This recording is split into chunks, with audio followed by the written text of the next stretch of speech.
What's up, you guys? It's your girl, Queen Boss Lady, and I'm back to do another testimony for you guys.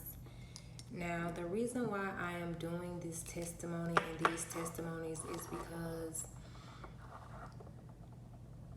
a few reasons. Let me get some light. A few reasons. One, I'm being obedient to God. Two, because I left these people alone and I left them alone in the right way.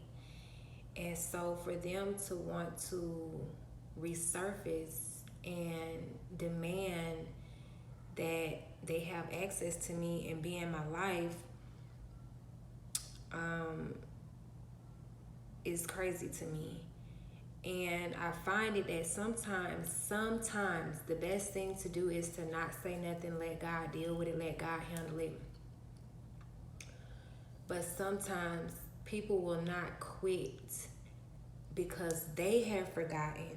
They have got a bad case of amnesia. They don't remember how they did you. They don't recall how they treated you. They don't even remember doing or saying anything like that. So it's important that you speak up and let your voice be heard and you say something. And I feel like everybody's story is important. I feel like everybody's testimony is important. And these people actually, they helped strengthen me on my journey. They helped me along the way. Because when I see different people with these characteristics that they had, baby, when I tell you I dismiss them so fast, so quick. Also, there is a lot of people out there going through this same thing. And I feel like years and years have gone by, at least 8, 6, even 5 years have gone by.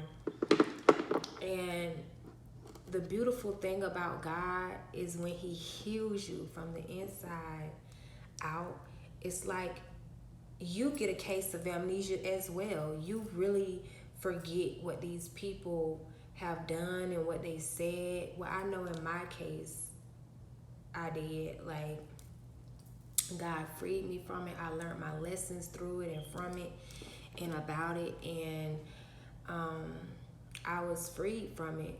And so now that these people want to re-enter my life and wreak hell and wreak havoc, and it's like, no.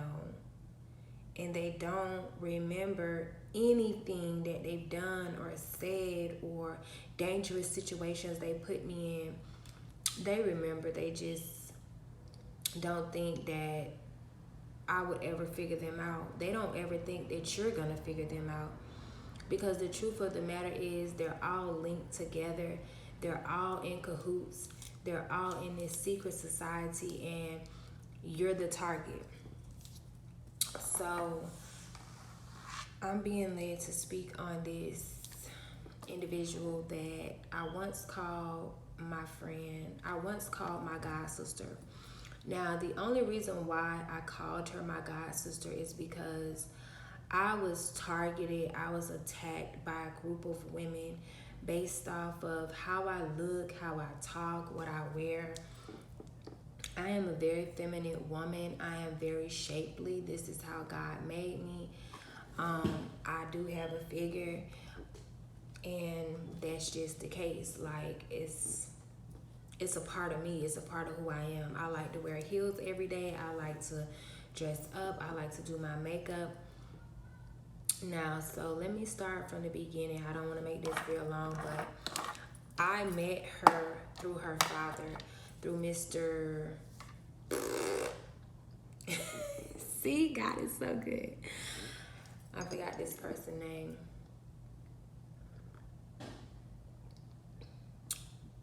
So we just gonna call him Mr. Wilson. I met Mr. Wilson through a real mentor, which was through Mr. Hackmeyer. And Mr. Hackmeyer was mentoring me because my family abandoned me and left me for dead. So I met Mr. Wilson, and he was supposed to be mentoring me. He was supposed to be giving me a job. He was supposed to be taking me under his wing, showing me how to start a business, showing me how to create a business. But most importantly, he was supposed to be employing me and just showing me the ropes and everything like that. So everything was going good. I was meeting with him. Me and his wife, like we just clicked. Like me and his wife, we really clicked. We really got along. She really wanted to bring me into the business and work with her and work side by side, and she was willing to, and ready to give me employment as well. Until one day, he told me that he ran into my dad, and my dad was like, "Oh, thank you for helping my daughter and things like this in her time of need and blah blah blah blah blah." When really in actuality, it wasn't no thank you for helping my daughter. It was more like they had a secret meeting behind my back, because everything changed, everything shifted that very day. And I was like, my dad told you thank you for helping me when I'm in this situation and he has someone else living in my grandmother's house. So just one day out the blue, Mr. Wilson took me to a unknown house. I was not familiar with this house. I had never been to this house before. I don't feel like it was a part of the business plan. I don't feel like it was a great move or anything like that. And so he dropped me off at basically like a trap house. They was smoking weed, they was selling, they was playing dominoes, they was in and out of the house. Like it was a bunch of people I didn't know. They was drinking, they was partying, just having a good time. And he left me and my two children there. I felt so unsafe. I felt so uncomfortable. I did not know any of these people. I had never met them before in my life. And he told them to watch me as if I was a retarded ass child that couldn't fend for myself. And it happened so fast to the point where like now the person that I am now, I would speak up for myself. I'll be like, no, you're not leaving me nowhere. And that's the whole problem that these people are facing when it comes to me. They're not met with that same person that they knew 6 years ago, 7 years ago, 8 years ago, and oh well. So moving right along, these people instantly just, was looking at me, and I just got out of their way. I remember just getting a chair, going to the front of the house, sitting like in the front of the house on this, like all the way to the side, like by a tree, because they was smoking, they was drinking, they was cussing, and I had my children, and I don't have my children around activities like that. No matter what I do, I drink responsibly, I smoke responsibly. When I did smoke, when I did drink, I didn't do those things like in front of my children or around my children. Like they would be asleep and I would go pour me a glass of wine. They would be asleep down for bed and I would roll me up a J. I did things respectfully. These people don't do anything respectfully. They cussing all in front of the kids, rolling up weed. They talk in front of the kids. They do whatever they want to do. Like, so I just felt uncomfortable, but I was off to the side, and that's when I met Miss Kyria Wilson. She approached me and was like, "What's wrong with you?" And I was like, "I don't know, y'all. Like, I just feel uncomfortable." And she was like, "Girl, come over here and smoke some of this weed with us." And I was like, "No, that's okay." I was like, "Ain't they gonna piss test me?" I was like, "Cause your dad is gonna give me a job, and I don't want to piss dirty or whatever. My system is clean." And she was like, "Girl, they not gonna piss test you. You know what I'm saying? Come over here and loosen up and smoke some of this weed." So instantly, like, I felt like she was peer pressure.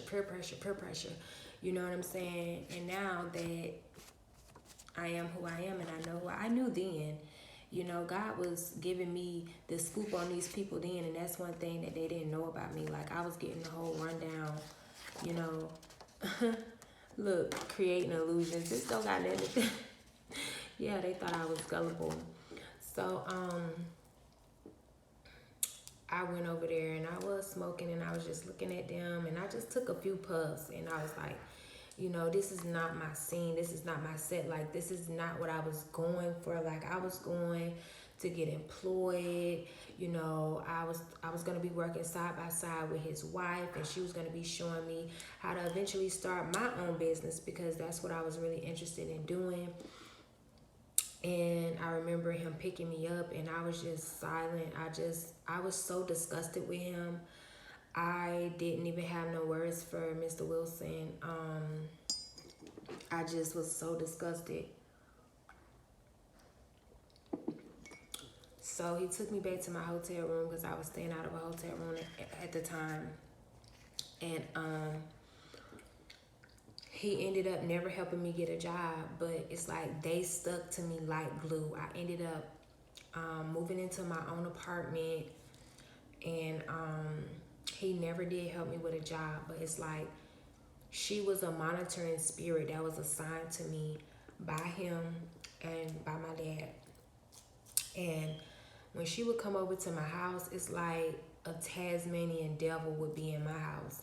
It's like she would eat, she would leave her trash, she would leave whatever. It didn't matter. If she brought a snack bag with her and she was eating chips and juice, she would leave her chips, she would leave her juice, she would leave whatever. If she brought food, she would leave it on the table, or she would put it on the counter. She just would not. She had a real bad habit of not being able to pick up after herself and clean up after herself. So I would have to do that. Then she had this bad habit of stealing my ideas. One day we were sitting on my sofa, and I was like, I had just gotten a tattoo previously, like 2 or 3 months prior to me saying this. And I was like, I want to go get another tattoo. And she was like, oh yeah, a tattoo of what? And I was like, I'm going to get misunderstood, because everybody swear they misunderstand me. And she was like, oh, okay, that's fire, that's fire. So not even a week later, she had a birthday party. And she paid for either 5 friends or 7 friends to get a tattoo done at this tattoo party. So it was literally basically a tattoo parlor, and that's where she had her party at. She had drinks there, everybody was getting a tattoo, and then it went like back to her house for like the cake and ice cream and stuff like that. So when I went, I was like, not late, but I was like 30-45 minutes late or whatever, because her sister and her friend came and picked me up. So I rode with them up there to the tattoo parlor. And when I got up there, she had a drink in her hand and she was turned up, and I was like, okay, you know what I'm saying? Like, turn up. It's my dog's birthday, like, So, and she bent over in front of me and she was like, yeah, I already got my tattoo. Y'all can go get y'all's. I got misunderstood because they be misunderstanding me. And I was like, what? I was like kind of confused, but not really confused, because she had been copying everything I say, everything I do. If I want to work, then she want to work. If I don't want to work, she don't want to work. If I sell greens, then she sell greens. And it's like she would try to cloak herself in my energy so much, to the point where it was like, it was overbearing. And it's like she didn't want me to show up as myself. Like, she didn't want me to be me so she could be me. Let me get back to this story of the tattoo. So, you know me, and if you don't know me, I'm introducing myself. Like, I'm going to go through with my idea. I'm going to go through with my plan, because it was my idea. So I went back there and told him, yep, I want misunderstood right here on my leg, and I want some stars going around it. So he was looking confused, just like she wanted him to, And once I got my tattoo and I got up, and everybody was just looking at me weird. They was like, she went and got misunderstood on her leg when Kyria already got that on her back. And I just remember her baby daddy looking at me and laughing like when really y'all don't even know, the joke's on her. She stole my idea. She stole that from me and then thought that I was not going to get it. And that's what these gang stalkers will do. That's what these gang affiliated people will do. That's what these monitoring spirits will do. They will monitor you and they will see what you're doing and they will try to go beat you at it. They will try to go beat you at being you. My real sister has that same problem. So does my daughter. But so she did that and I made that move. Like, I'm not gonna let you stop me from being me. One particular night she told me, like, you expect your friend, if your friend tells you something, like, you expect it to be legit. Like, you feel like they know what they're talking about. Excuse me. So she told me at the time that, my little boo thing was at the hotel with somebody else. And at this time, you guys, I was guilty of controlling my emotions and my feelings.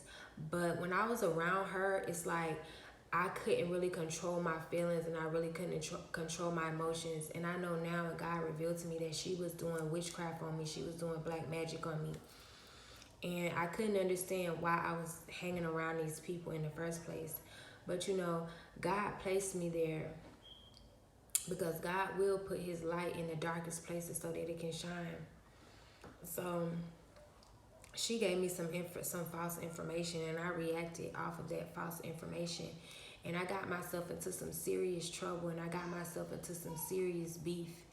And I just allowed her to put me in a dangerous situation because I take responsibility on not being able to control my anger at that time when she told me what she told me, like, oh, yo, boo thing, he up there at the hotel with another woman. Like, I just got mad. I couldn't control my emotions and I reacted based off of that. And like I said, I got myself in serious trouble. I got myself in serious beef.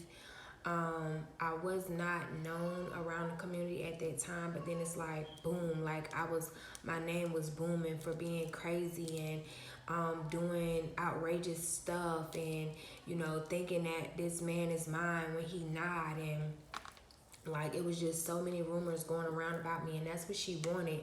Because that's what these gang stalkers do. That's what these monitoring spirits do. They will make sure they fucking tarnish your name. They will make sure they run your name through the slaughterhouse. And then they will start trying to show up as you. They will try to wreck your self-esteem so that, you will be walking around with your head down and things like that. But like, once I figured out what she was doing and she set me up, like, God renewed me and restored me so quick and so beautifully. And I'm forever thankful for how he renewed me and restored me and gave me another chance and gave me another opportunity right in front of their face. And so I had to call her I had to start calling her my god sister because these 3 other women ganged up on me. It was and they women that was in the church, right? So because I wasn't married or I didn't have a boyfriend, I was just a single mom with 2 kids, they wouldn't give me a job. They was like, no, we don't want that Jezebel spirit around our husbands. I don't want that Jezebel spirit around my husband around the office and things like that, because she gonna take my husband and she got a Jezebel spirit on her and things like that. And Mr. Wilson came to my house and told me this. And at the time, I was looking just how I'm looking, but I had a nice dress on and I had some heels on. And he was like, oh, I'm glad you dressed like this. And I was trying to tell them that you dress like this because that's how you dress. But they don't believe me. They think that you're seeking attention and things like that. Now, these people, these women are obsessed with what I wear, how I wear it. But they won't give me a job. They won't employ me so that I can take care of my children. They rather come by in their nice cars and their nice big trucks and, take me and my children out to eat like we just so poor and needy. Oh, let's go feed the needy. Like, they was just basically getting their kicks in, trying to treat me like a peasant when really I'm really royalty. And I know that, and I knew that then, but I just allowed them to play the little game that they thought they was playing, because they wasn't even really playing it with me. They playing with God. So I was like, I told him to his face, I say, I never, and I mean this, like, I'm saying this again, like, this man never gave me, like, no energy that, like, he was looking at me. You know, women, you know when a man looking at your butt when you walk off. You know if they looking at your breasts. You know if they're past, flirtatious with you, or, you know, making shots at you or trying to flirt with you. Like, he never did that. And me and this man, he done picked me up, and it just been him in the truck and me and my 2 kids. He never tried me. He never said anything that was disrespectful to me. He never said anything sexual or perverted to me. Like, and he never even gave me those vibes. I really felt comfortable around him and working with him just based off of that vibe that he gave me. But you know, that's what the women were saying, and so I was like, I am so hurt that they feel that way, because I look up to you as a mentor. I look up to you as like someone that can be my father, you know. And I was like, as a matter of fact, like, if it's okay, like, I'll just call you my goddad, so, you know, and you could just accept me as your goddaughter. So like, that way, like, maybe that will calm this down, this beef that has amplified with these women that are supposed to be mentoring me. They're supposed to be helping me, but instead they have gathered together to put in their mind that I'm too pretty, I'm too prissy, I'm too this, I'm too much. I like to, you know, the thing that got me, well, not really got me, but it was like alarming, is like, I'm a Jezebel, and I have a Jezebel spirit, and I'll take their husbands. And the whole time, Miss Gina Woodyard was sleeping with Mr. Wilson behind her husband's back. And the whole time, Mr. Wilson was cheating on his wife with Miss Gina Woodyard. And Miss Gina Woodyard is the one that was saying that I had this Jezebel spirit. So if anybody had a Jezebel spirit, it was you, my love. It was you, Missy. And that's one thing about women. When they're doing something, when they're caught in the red, when they're wrong, they will project that onto another innocent woman and feel like, oh, she's the same as me. When actually, I'm not the same as you. I'm not the same as you, and I won't ever be the same as you, because I don't wreck homes. I don't wreck habits. I don't try to come in between people's marriages. That's not my intentions. That's not the scheme. That's not the plan. That's not the plot. But all along, every woman that was coming against me, it was 4 of them. It was Miss Gina Woodyard. It was Sheena, her mom, or was it 3? I don't know, but all three of these women were married, and I don't believe the pastor was cheating on her husband, but I know for sure Miss Gina Woodyard was cheating on her husband, and Miss Sheena was cheating on her husband. And you know, Miss Kyria, she wasn't faithful to her boyfriend. It's like, that's how you have to be to get into their secret society. You have to have a boyfriend. You have to be tricking on him, or you have to be married and you be tricking on your husband, because she gave someone else a job over me. She gave the first lady, which is the pastor that the church I was going to, she gave her a job over me because she was married.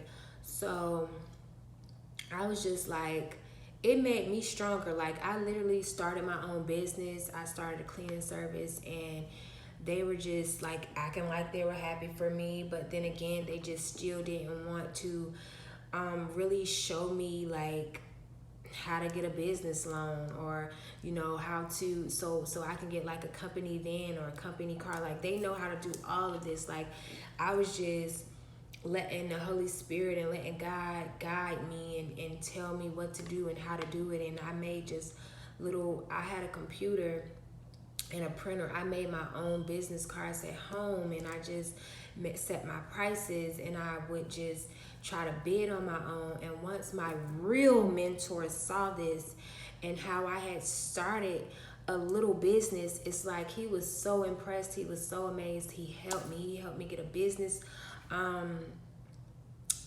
bank line for my business. He helped me write bids. Like, he literally sat me down with the people. He really like put me in the room with the people so that I could bid on, you know, bigger offices. He helped me try to get like a scholarship so that I could pour into my business more. You know, he really helped me. And on top of that, he had to go outside of Mr. Wilson and Miss Gina to find me employment because they wouldn't give it to me. Now back to Miss Kyria. She would just do and say certain things. Like, I just knew she wasn't my friend. She would, God would literally spoke to me one day. I was on my way to go get her. She called me and she's all sad and depressed, and I'm working my job. I love my job. I ended up getting a job working at Drop Back In Academy, where I reach out to teenagers and I convinced them to drop back in school. I had so much turnover. I had convinced so many children, so many teens to drop back in school and go back and get their high school diploma, that I was promoted within 3 months of being with the company, promoted to being a boss over my team. So she called me one day and and I was like, okay, I'll come pick you up. I'm just getting off work. I loved it. I had the company car, but this particular day I was driving my car and I got into a car wreck on my way to get her. And it was a big blessing. Like, it was a big, is it warm? Mm-hmm. It was a big blessing. Like, I went from like a 90, I had a Pontiac, I think it was like a 95 or something like that, and this was like 2013. And so like the man that hit me had good insurance, good credit, all that. Like, this man had money. He hit me. He was in a brand new truck, y'all. He just literally looked like he just gave me his whole insurance card. He was like, here, I gotta go. I gotta load. Here's my insurance card. This man literally gave me his insurance card. It had all his information on it, his name, his insurance. So like, all I had to do was like call my insurance, and I gave them all his information and everything. And by the end of that day, I was in a brand new rental car. I was in a 2014 brand new rental car. So when I pulled up on her, like, she was devastated. She was just so, and these are the same people like would be doing magic and doing spell work so that I would lose my stability. And then like, when I would be in between moving, she actually got me kicked out of my apartment. In my other video, when I was talking about my niece and I said I fell on hard times, God brought me back to my memory. Like, I did not fall on hard times. Miss Kyria Wilson got me kicked out of my apartment, and her boyfriend, Fat Man or whatever his name is, Fat Allen, I cannot remember his real name. And that's how less and how much I don't care for these people no more. So for them to be trying to come back into my life is just, you know, it's weird to me.